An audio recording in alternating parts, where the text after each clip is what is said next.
할렐루야, 할렐루야. 6월 10일 목요 새벽 예배에 주님의 전화로 나오신 모든 성도님들을 예수님 이름으로 환영하고 또 축복합니다.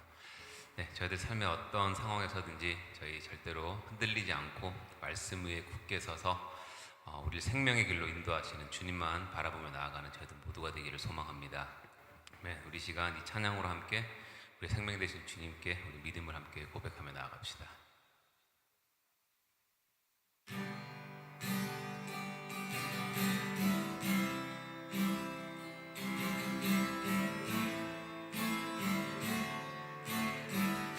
주가 보이신 생명의 길, 주가 보이신 생명의 길, 나 주님과 함께 상한 마음을 들이며 주님 앞에 나가리.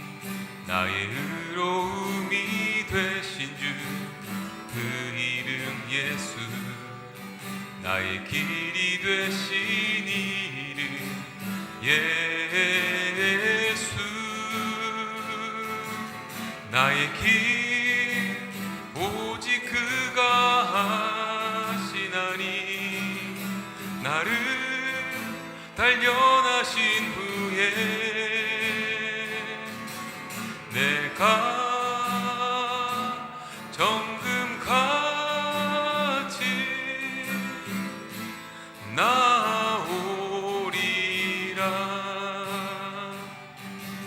주가 보이신 생명의 길, 나 주님과 함께 상한 마음을 들이며 주님 앞에 나가리. 나의 의로움이 되신 주, 그 이름 예수, 나의 길이 되신 이름 예수. 나의 길 오직 그가 하시나니, 나를 단련하신 후에 내가 정금같이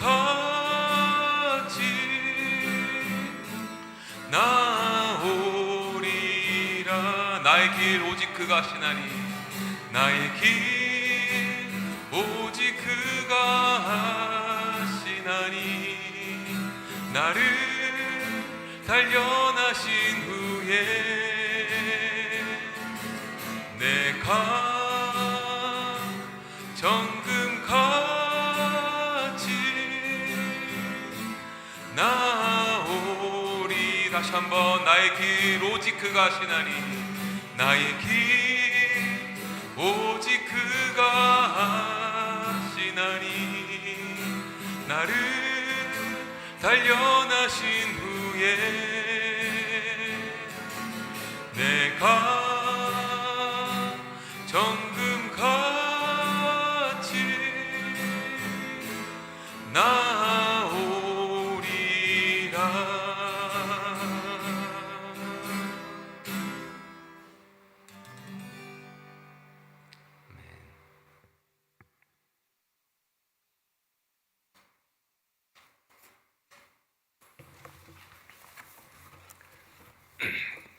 자, 다 함께 기도하겠습니다. 참 좋으신 하나님 아버지, 오늘 하루의 첫 시간을 주님 전에서 예배하며 기도로 시작할 수 있도록 믿음 주시고 건강 주시고 이곳에 인도하여 주신 은혜에 감사를 드립니다. 오늘 이 시간 성령 하나님께서 우리들 가운데 임재하셔서 우리들의 예배를 받아주시고 우리의 기도에 응답해 주시기를 원합니다. 특별히 저희 한빛교회 성도님들 한 사람 한 사람 그들의 필요를 기억하시고 물질과 건강과 자녀들과 인간관계에 대한 모든 문제나 걱정을 해결해 주시기를 간절히 바라고 원하옵나이다. 또한 저희 교회가 돕는 선교사님들의 사역과 가정과 동역자들에게 필요한 모든 것을 넉넉히 채워주시옵소서. 이제 말씀을 듣습니다. 듣는 자나 전하는 자 모두 은혜 받는 시간이 될 수 있도록 성령 충만함을 허락하여 주시옵소서. 감사드리며 예수님의 이름으로 기도하옵나이다. 아멘. 하나님께서 오늘 우리에게 허락하신 말씀은 시편 73편 1절에서 14절까지의 말씀입니다.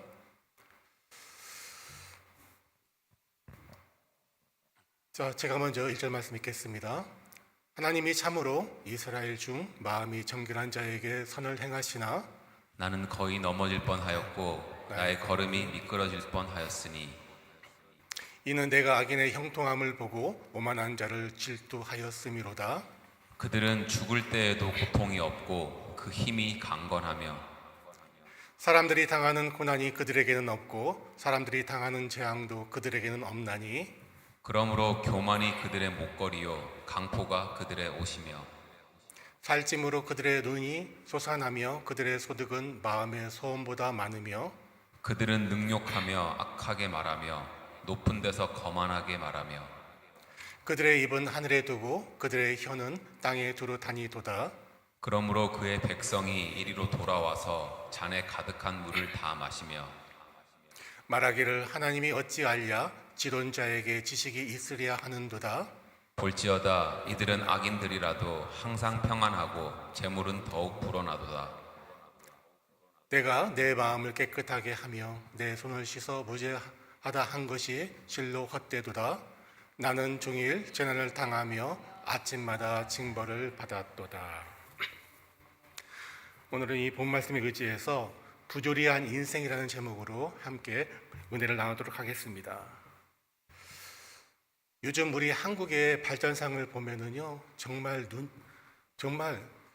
천지개벽이라고 해야 되나요? 제가 어렸을 때 그런 기억과 지금의 기억과는 너무도 큰 차이가 있습니다. 그런데 한국이요, 그나마 밥 걱정을 하지 않았던 것이 제가 기억하기로는 1970년대 그리고 80년대로 그렇게 기억하고 있습니다. 그 전까지는 다들 아시잖아요. 보릿고개. 정말 삼치 새끼 먹는 것만으로도 행복했던 그러한 때가 있었습니다. 그런데 그 당시에는요, 사람들이 다들 행복했어요. 그나마 일을 할 수 있고, 그리고 내 가족이 함께 그 자리에 있다는 것만으로도 행복했어요. 그런데 요즘 어떻습니까? 2022년 통계를 보면은요, 한국의 행복 지수가 전 세계 그러니까 조사 대상이 전 세계 130개국 가운데 57위예요. 한국은요, 전 세계 경제 그런 성장 보면은 13위에 위치하고 있는데 행복 순위는 57위입니다. 주변 사람들 이야기 들어보면은요, 다들 아시잖아요. 한국 헬조선. 지옥과도 같은 그러한 나라. 정말 살기 힘든 나라. 이런 생각으로 꽉 차 있어요. 그런데 주변 국가들이 보면은요, 한국은 잘 사는 나라, 선진국 이렇게 이야기하고 있는데 정작 그곳에 사시는 분들은 여기는 지옥이다라고 그렇게 이야기하고 있습니다. 왜 그럴까요? 내 삶을 보는 것이 아니라 정말 잘 사는 사람들의 그 모습을 보면서 나는 왜 그렇게 살지 못하는가 하는 그러한 마음이 그들 가운데 있기 때문에 그들은 행복하기보다는 불행하다고 느끼는 겁니다. 이와 마찬가지예요.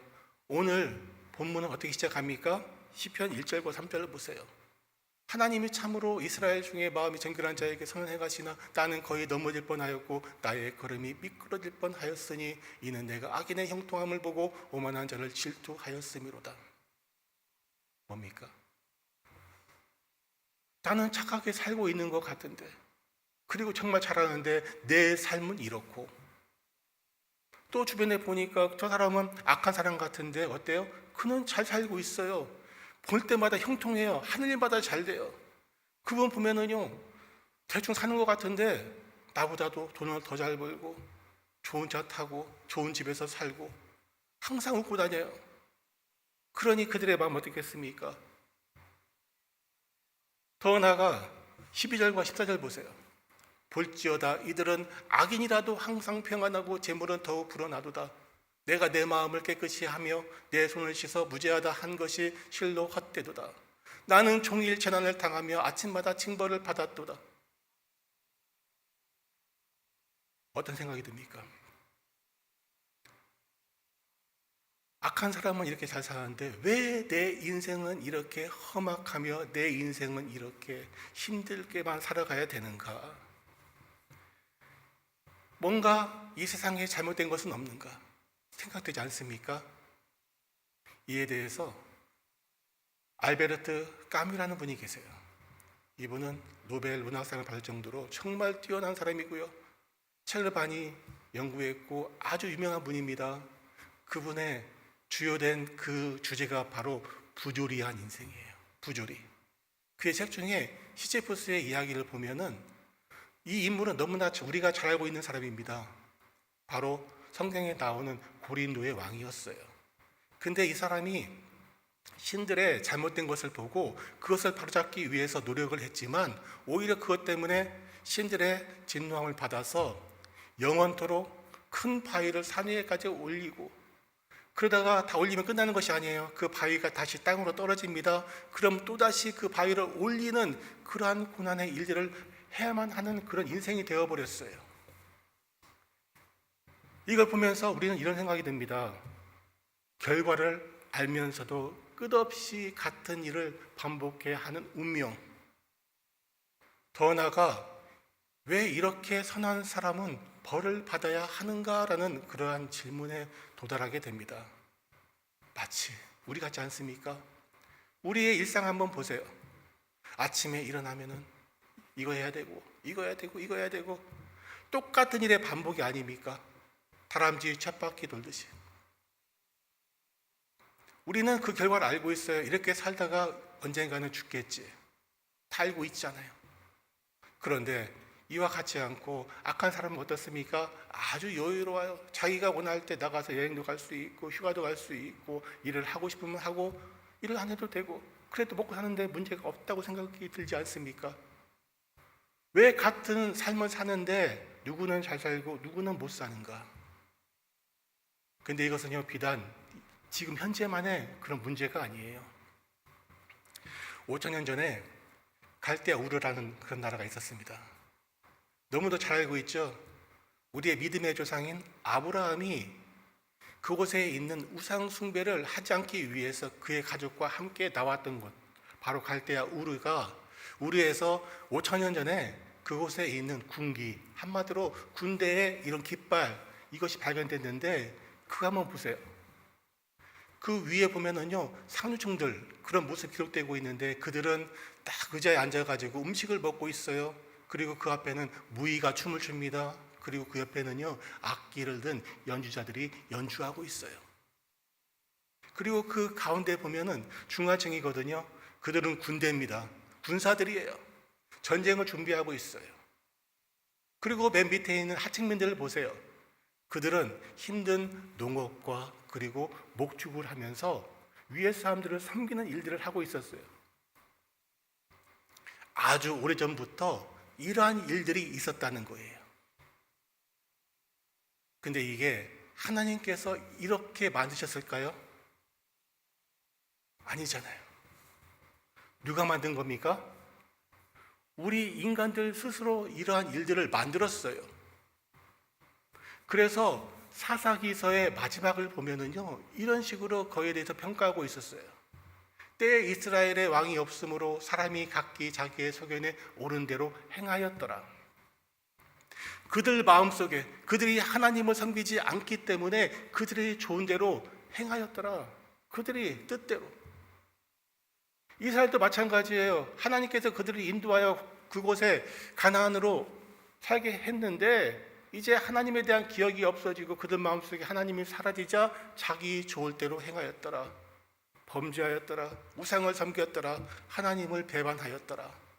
이러한 일들이 생겼다는 겁니다. 그러므로 더욱더 이스라엘은 타락의 길로 접어들었고 결국에는 그들 스스로 왕을 달라는 그러한 일들까지 발생하게 된 것입니다. 여기에서 우리는요, 단 한 가지 질문에 종착하게 됩니다. 그게 뭡니까?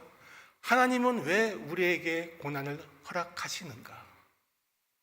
근데요, 말을 바꾸어 생각하면 이게 고난입니까? 아닐 수도 있잖아요.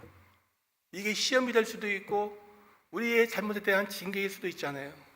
그런데 우리는 모든 것들을 다 고난으로 그렇게 이야기를 합니다. 왜 나는 이렇게 힘들게 살아야 되는가? 그리고 더 나아가 또 다른 질문에 봉착하게 됩니다. 뭡니까? 나는 힘겨운 고난 중에 있는데 하나님은 어디에 계시는가? 내가 이렇게 외롭고 힘들고 이런 상황에서 하나님께 기도하고 있는데 왜 내 기도는 응답되지 않는가라는 그런 질문을 할 때가 얼마나 많은지 몰라요.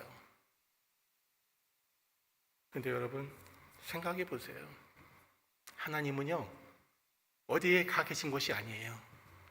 언제나 내 옆에 계시고 내가 그분을 만났던 그곳에 그대로 계시는 분이세요. 단지 내 마음과 내 눈이 다른 곳에 있기 때문에 그곳에 계신 하나님을 발견하지 못한다는 사실을 기억하시기 바랍니다. 여러분 보세요. 신명기에 보면은요, 하나님께서 이 백성들에 대해서 이야기를 하면서 이런 이야기를 하고 계세요. 여호와께서 그를 황무지에서 짐승이 부르짖는 광야에서 만나시고 호위하시며 보호하시며 자기의 눈동자와 같이 지키셨도다. 이건 야곱에 대한 이야기입니다. 야곱이 형과의 문제 때문에 결국에는 하란으로 가잖아요. 그곳에 가기 위해서 광야길을 이제 통과하게 됩니다. 여러분, 그 당시의 광야는요, 지금 같은 광야가 아니에요. 사자가 있습니다. 곰이 있습니다. 강도가 있어요. 언제 어떻게 될지도 몰라요. 그리고 먹을 것은 제대로 있습니까? 아니요, 없어요. 야곱이 자기 집을 떠날 때 떡 몇 덩어리와 포도주를 갖고 왔겠지요. 그거 가지고 거기까지 갈 수 있습니까? 못 가요. 그런데 그곳에서 하나님은요, 야곱을 보시고 그들을 보호했다는 거예요. 눈동자와 같이. 심지어 마치 독수리가 자기의 보금자리를 어지럽게 하며 자기의 새끼 위에 너풀거리며 그의 날개를 펴서 새끼를 받으며 그의 날개 위에 그것을 엎는 것 같이 여호와께서 홀로 그를 인도하셨고 그와 함께한 다른 신은 없었도다. 여러분, 하나님이요 야곱을 업어서 인도했다고 그렇게 기록하고 있는 거예요. 이게 야곱뿐만이 아니라는 거예요. 이 이야기는 누구한테 하고 있는 이야기입니까? 지금 현재 광야를 통과하고 있는 이스라엘 백성들에게 하고 있는 이야기예요. 무려 60만이나 되는 그 사람들, 내가 너희를 어떻게 업어서 인도해야 됐다는 사실을 기억하라는 거예요. 그리고 중요한 건 뭡니까? 12절, 여호와께서 홀로 그를 인도하셨고 내가 너를 인도한 거야. 너희가 다른 신들에게 인도된 것이 아니야. 너희들 지금 섬기고 있을 바알과 아세라 그런 것들이 너를 인도한 게 아니라 오직 내가 인도했는데 너는 어찌하여 나를 의지하지 않고 세상의 것에 의지하고 있느냐라고 우리에게 반문하고 있는 것이 아닙니까? 정말 중요한 말씀이에요. 지금도 하나님은요 나를 업어서 그렇게 키우고 있는데 내 눈은 하나님이 아닌 나를 업어주신 그분이 아닌 세상을 두루 이렇게 보고 있지 않습니까? 여러분, 그리고 또한 오늘 시편의 기자가 이렇게 힘들어하는 이유가 있어요. 오늘 이 시편의 기자는 아삽이라고 그렇게 기억하고 있죠. 아삽이요. 아삽은 다윗 시대의 3대 악장 중에 한 명입니다. 성전에서 노래하는 사람이에요. 그 일상 어떻습니까? 성전에서 눈 뜨면 기도하고 찬양하고 제사드리고 그게 그의 일상이에요. 매일 같은 일상이에요. 다람쥐 쳇바퀴 돌듯이 돌던 인상이었어요. 그게 모든 것의 끝인 줄 알았는데 아마 그가 다른 나라를 갔다 왔던 것 같아요. 보세요, 10절. 그러므로 하나님의 백성들도 이곳으로 돌아와. 어디 갔다 돌아온 거죠? 가득 찬 물을 다 마셔버리듯 그들의 말을 마셔버리는 것입니다. 그들의 말. 자, 아마 제가 예측하기로는요, 베니게라고 하죠. 아마 이 나라는 레바논의 백향목으로 굉장히 유명한 나라죠. 다들 알잖아요. 너무도 좋은 나무, 레바논의 백향목. 그리고 이곳은 자색 염료, 그 당시 최고의 염료. 상류층들만 입는 그 옷을 만드는 염료, 매우 고가의 염료를 팔았던 곳입니다. 그러니 잘 살 수밖에 없죠. 부가 넘쳐요. 한마디 지나가는 개도 돈을 물고 다닌다는 그런 것 같은 그렇게 잘 사는 나라였어요. 아마 이곳을 갔다 온 것은 아닌가. 갔다 왔는데 어떻습니까? 내가 살고 있는 예루살렘과는 너무나 비교되는 거예요. 여기는 이방신을 섬기고 우상을 섬기는데 왜 이렇게 잘 살아? 또한 그들의 말들을 보니까 하나님을 무시하고, 그럼 하는 말이 하나님이 어떻게 알겠느냐, 지극히 높으신 이가 뭘 알겠느냐, 이런 말들을 한다는 거예요. 그런데도 그들은 잘 살아요. 여러분 보세요. 그러면서 심지어 15절에서 이런 말까지 합니다. 내가 만약에 스스로 이르기를 내가 그들에게 말하리라 하였더라면 나는 주의 아들들의 세대에 대해서 악행을 행하였으리라. 이거 쉬운 말로 이런 말이에요. 내가 만일 나도 그렇게 살겠다라고 했다면 주의 자녀들을 배신하는 일이 됐을 것입니다. 나도 그렇게 살고 싶다. 나도 그리고 하나처럼 하나님이 아닌 우상을 섬기면서 세상을 섬기면서 살면 나도 그렇게 잘 살지 않을까라는 말을 할 뻔했다는 거예요. 여러분, 조선이요 1883년에 최초로 법인사라는 사절단을 미국으로 파견을 합니다. 여기에 명성 황후의 동생인 민영익이 이들을 인도하여 갔어요. 그곳에 가서 그들은 세계 박람회, 그리고 시범 농장, 방직 공장, 의학 제조회사, 해군 연병장, 병원, 전기회사, 철도회사, 소방서, 육군 사관학교 등 모든 곳을 다니면서요 뛰어난 선진 문물을 그렇게 보고 봅니다. 그들은 평생 난생 처음 증기선을 탔고 증기 그런 철도를 탔고요, 기관차를 탔고요, 심지어 엘리베이터도 처음 타봤어요. 그리고 그곳에 갔다 온 이후에 민영익이 이런 말을 합니다. 나는 어둠에서 태어나 광명을 보았고 다시 어둠 속으로 돌아왔다. 내 세상의 모든 것인 줄 알았던 이 조선에서의 삶이 어둠이었다는 거예요. 그리고 미국을 가니까 뭡니까? 나는 광명을 보았다. 빛을 보았다. 그리고 그곳에서 살았던 잠깐의 시간이 끝난 뒤에 다시 조선에 왔더니 다시 이곳은 어둠이었더라라는 거예요. 마치 오늘 시편의 기자 같은 그런 말이 아닙니까? 다른 나라를 가서 봤더니 우리나라 왜 이래? 이미 그들의 눈으로 보고 왔기 때문에 그들의 눈높이가 높아진 상태였다는 거죠. 여러분 기억하세요. 그리고 이들이 복음사로 갔다 왔던 이들과 또한 같은 시기에 일본으로 간 사람들이 있습니다. 그 사람들을 우리가 신사유람단이라고 하죠. 아마 기억날 거예요. 그들이 행했던 일들을 보세요. 그들은 갑신정변이라는 정변을 일으켜가지고 나라를 뒤엎으려고 했고요. 결국은 더욱더 조선이 개항하지 못하는 그런 일들이 저지른 그런 사람들이었어요. 급진적으로. 우리도 그들과 같이 살고 싶다는 그런 마음으로 너무나 급하게 일을 하다 보니까 오히려 역효과가 났다는 거지요. 왜 그렇습니까? 우리들도 그랬잖아요. 나도 그 사람처럼 살고 싶어가지고 이거 하면 잘 살 수 있을까, 저거 하면 잘 살 수 있을까 하다 보니까 엉뚱한 일을 저질러가지고 더욱더 어려움 속에 겪는 사람들이 얼마나 많은지 몰라요. 여러분 다 알잖아요. 한국이 지금 어떤 상황인지. 한때 코인, 주식, 땅 투기 이거 하면 돈 번다고 해가지고 젊은 사람들이 돈을 다 끌어 모아가지고 일을 했어요. 근데 지금은 그들은 다 망하는 그러한 일들. 우리는 그들을 영끌족이라고 하잖아요. 영혼까지 끌어 모아서 투기한 사람들. 왜 그들은 이런 일을 했을까? 여기에 대해서 야고보 서에는 이렇게 기록하고 있잖아요. 오직 각 사람이 시험을 받는 것은 자기의 욕심에 끌려 미혹됨이니 욕심이 잉태한즉 죄를 낳고 죄가 장성한즉 사망을 낳느니라. 내 사랑하는 형제들아 속지 말라. 내 눈을 속지 말라는 거예요. 그리고 예전에 하나님을 기억하라는 거죠. 너를 지금 여기까지 인도하셨던 에베네셀의 하나님께서 너희와 함께하고 있는데 너희는 왜 자꾸 주변을 바라보며 너의 눈에 있는 것에 속아서 욕심을 갖느냐? 너 그러다가 죽는다. 욕심을 버리고 눈에 속지 말라고. 그리고 눈을 들어 하늘을 보면 누가 계세요?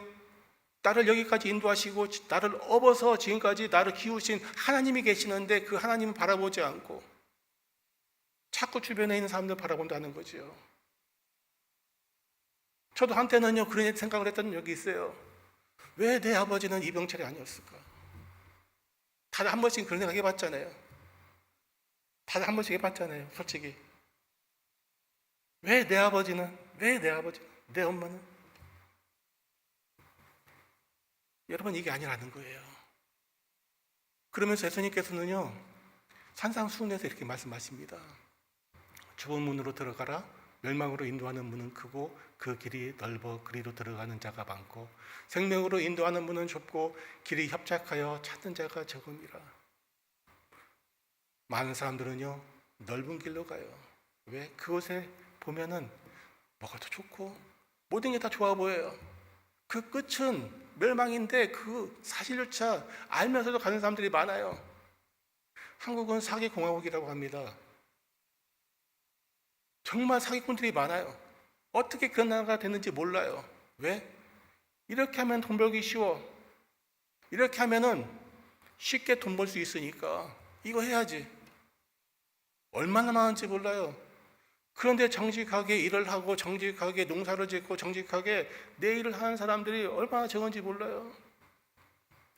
왜? 좁은 길이니까. 힘든 길이니까. 그런데요 우리 예수님은요 좁은 길로 가래요. 한 걸음 한 걸음 가라는 거예요. 뛰어가지 말고. 뛰어가다가 넘어지니까 한 걸음씩 가라는 거예요. 더 나아가 이러한 모든 것들을 일찍이 경험한 분이 계시지 않습니까? 성경에서요. 그게 누구예요? 솔로몬 아닙니까? 세상의 모든 부를 다 가졌었고요 세상의 지혜로운 자였지만 그가 부조리함, 왜 인간의 삶은 유한할까? 지혜자나 우매자나 죽음이 다 똑같은데 왜 우리가 이렇게 살아야 되는가 하면서 세상의 유익을 모든 것을 다 누리고 심지어 하나님께서 하지 말라는 우상 숭배도 다 해봤고요 많은 첩들을 거리면서 살았는데 그가 내린 마지막 결론, 우리에게 주는 교훈은 이거예요. 전도서 12장 13절과 14절 다 함께 읽겠습니다. 시작. 이리 결국은 다 들었으니 하나님을 경외하고 그의 명령들을 지킬지어다. 이것이 모든 사람의 본분이니라. 하나님은 모든 행위와 모든 은밀한 일을 선악간에 심판하시리라. 아멘. 여러분 됩니까? 이게 중요한 거 아닙니까? 마지막 때에 하나님은 모든 행위와 모든 은밀한 일을 선악간에 심판하시리라. 지금은 잘 사는 것 같지? 아니야. 마지막 때에 하나님이 너의 악을 심판하실 거야. 너희가 지금 이렇게 힘들게 사는 것 같지? 아니야. 나중에 하나님이 너의 착한 행실을 보고 너를 칭찬하실 거야. 여러분, 더 나아가 하나님을 경외하고 그들의 명령을 지킬지어다.